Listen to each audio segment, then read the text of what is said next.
Have you ever heard the urban legend of the little girl in white?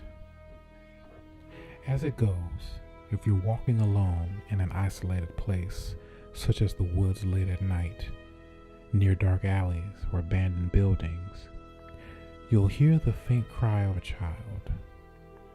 When you go to investigate, you will discover a pretty little African American girl. Reports have her to be between 9 and 11 years old, wearing a white or tan dress that appears to be old-fashioned and not from our current time period.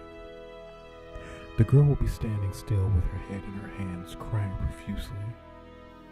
If you approach and speak to her, she ignores you. That is, until you ask her the question, "Where are your parents?"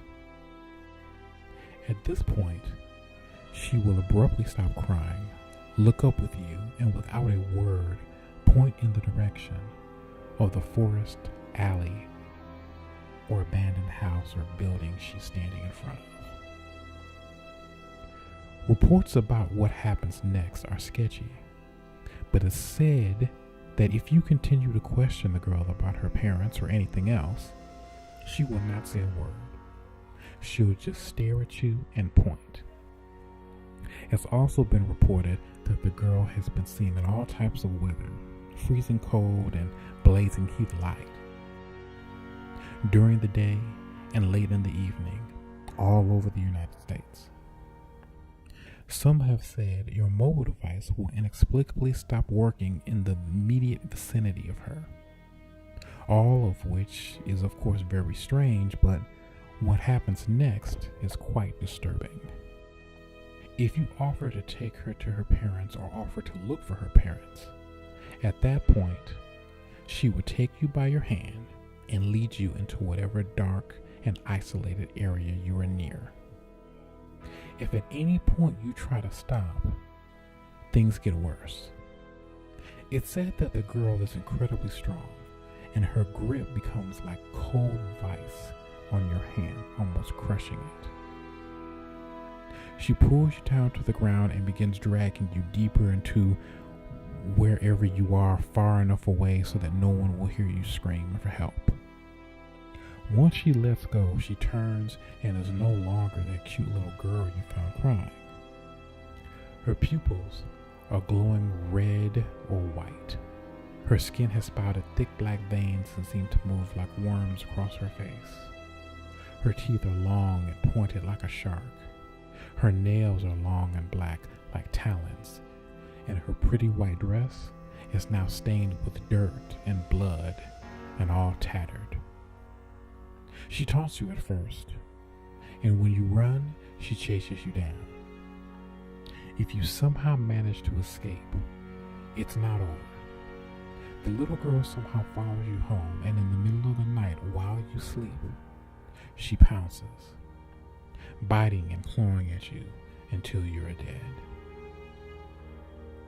Of course, none of these things can be confirmed. Much of it comes from different individuals around the country whom have all claimed to have seen or encountered her and escaped to tell the tale. Some have said the best way to escape her is simply not to offer to find her parents. Just turn and walk away. Don't run and don't look back. The most compelling story comes from a woman in Chicago named Mandy, a 23-year-old photographer who wrote in her now-defunct blog about being attacked in the woods by a demonic little girl in a white dress. She was badly injured, and the only reason she survived was because a hiker's dog scared the monster off. Or at least that's what she thought. Later that evening, her neighbors reported gunshots and then screaming. Her live-in boyfriend James found her lifeless body. He described her to the police as being cut to pieces in their bed. Now, it's possible that Mandy was killed by some psycho or even her boyfriend, who at the time was the prime suspect since there were no signs of forced entry. However, that investigation didn't last long because just 4 days later, James's body was found in an abandoned funeral home near his place of business, also cut to pieces. The police still have not found the killer and have no leads. only small, size 4 muddy footprints, both in their apartments and the funeral home, but the couple had no children. If the legend of the little girl in white is real, then it would seem that she is either a demon or an angry roaming poltergeist. Whatever she might be, it's apparent that she will wipe out everyone her initial victim is close to, as very similar murders have been reported around the country, usually involving 2 to 3 victims, all either friends or family members, all killed in the same way, and at least one of them referencing a little African American girl in a white dress. Mandy was a photographer taking nature photos in her local forest preserve when she allegedly encountered the little girl in white. She posted a photo on her blog and it was copied before it was taken down. Now you have some idea of what to look out for if you happen to be out somewhere by yourself and you hear the faint crying of a little girl.